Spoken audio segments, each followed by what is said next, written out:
আসসালামু আলাইকুম। আশা করি আপনারা সবাই ভালো আছেন এবং সুস্থ আছেন। এই ভিডিওতে আমি মার্কেটের আজকের অবস্থা নিয়ে কথা বলবো। এরপরে ইনডেক্স মুভার, ৩ নম্বর হচ্ছে টপ স্টক, গেইনার এবং লুজার। সর্বশেষ ডিএসইএক্স এবং আগামীতে মার্কেটের কি অবস্থা হতে পারে তা নিয়ে কথা বলবো। তো চলুন শুরু করা যাক।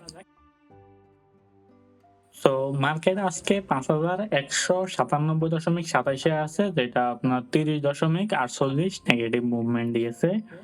তো ডেইলি ওপেনটা যদি দেখি ৫,২২৭.৭৫, ডেইলি হাইটা হচ্ছে ৫,২২৩.৭৬, ডেইলি লোটা হচ্ছে ৫,১৯২.২১। টোটাল ট্রেড যদি দেখি ১,৮০,০০০, টোটাল ভ্যালু হচ্ছে ৫০৬.৪৩ কোটি। আর এখানে 1 মিনিট চার্টে আপনি দেখতে পাবেন যে সকালে কিন্তু আপনার চার্টটা ভালোই দেখাচ্ছে, বাট ১২টার পর থেকেই সেল প্রেশারটা বৃদ্ধি পেয়েছে। আর স্টক সংখ্যা যদি দেখি ১০৫টা আছে আপে, ২৩৩টা আছে ডাউনে, আর ৫৮টা আনচেঞ্জ অবস্থায় আছে। সো রিয়েল ট্রেড ভ্যালু যদি দেখি ৫০৬.৪৩ কোটি, যেটা আপনার গতদিন থেকে ৭০ কোটি টাকার মতো বৃদ্ধি পেয়েছে।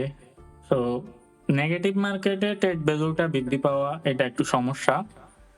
আর top sector by trade value percentage wise যদি আমরা দেখি, ইন্স্যুরেন্স হচ্ছে ১৪.২১%, ফার্মাসিউটিক্যাল এবং কেমিক্যাল ১২.৮৩%, টেক্সটাইল হচ্ছে ১০.৮৯%, ইঞ্জিনিয়ারিং হচ্ছে ৮.৯৫%, ব্যাংক হচ্ছে ৮.২২%। এবার আমরা টপ সেক্টর বাই গেইনার এবং লুজার দেখি। সো গেইনারের মধ্যে সবার উপরে আছে ইন্স্যুরেন্স, ১৯টি আপে আছে, এরপরে আছে মিউচুয়াল ফান্ড, ১৮টি আপে আছে, এরপরে আছে ব্যাংক, ১৩টি আপে আছে।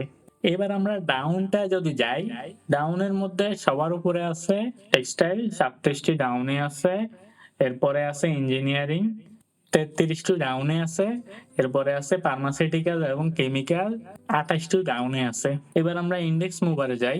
সো ইনডেক্স মুভারে আপনি দেখতে পাচ্ছেন রবিতে হচ্ছে ২.৩ ইনডেক্সকে মুভ করেছে, এরপরে আছে ওরিয়ান পুপ ১.২ ইন্ডেক্সে মুভ করেছে, এরপরে এনবিএল ০.৯, এরপরে হচ্ছে এসআইবিএল ০.৬, এরপরে এক্সিম ব্যাংক ০.৬।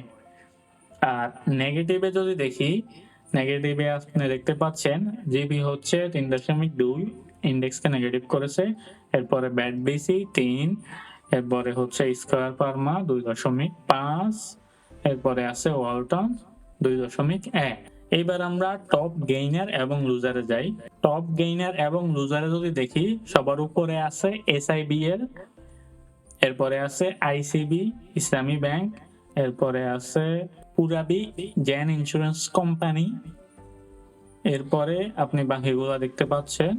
আর ডাউন যদি দেখি, সো ডাউনের মধ্যে আছে আইএসএন লিমিটেড সবার উপরে, এরপরে আছে ফার্স্ট মাইনাস, ৩ নম্বরে আছে ইন্টারন্যাশনাল লিজারিং অ্যান্ড ফাইন্যান্স, আর এখানে বাকিটা দেখতে পাচ্ছেন। এবার আমরা ডিএসইএক্স এ যাই। তো ডিএসইএক্স এ আপনারা দেখতে পাবেন যে ক্যান্ডেলটা নেগেটিভ ক্যান্ডেল আজকে, এবং উইক অনেক বড় লম্বা কিন্তু। সো আর ভলিউম যেটা আছে ওইটা সামান্য কমে গেছে আগে থেকে, একটু ভালো সামান্য।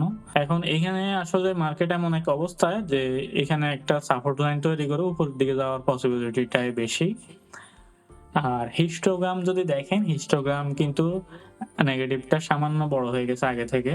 সো আমরা পরবর্তীতে মার্কেট থেকে আশা করতে পারি যে মার্কেট উপরের দিকে একটা ভালো মুভমেন্ট দিবে এভাবে। সো দেখা যাক দেয় কিনা। আমরা সাধারণত দেখেছি সপ্তাহের শেষ ২ দিনে একটু ভালো মুভমেন্ট দেওয়ার চেষ্টা করে মার্কেটে। আমরা আশা রাখবো যে মার্কেট ভালো একটা মুভমেন্ট দিবে। আজ এই পর্যন্তই। ধন্যবাদ সবাইকে। আসসালামু আলাইকুম।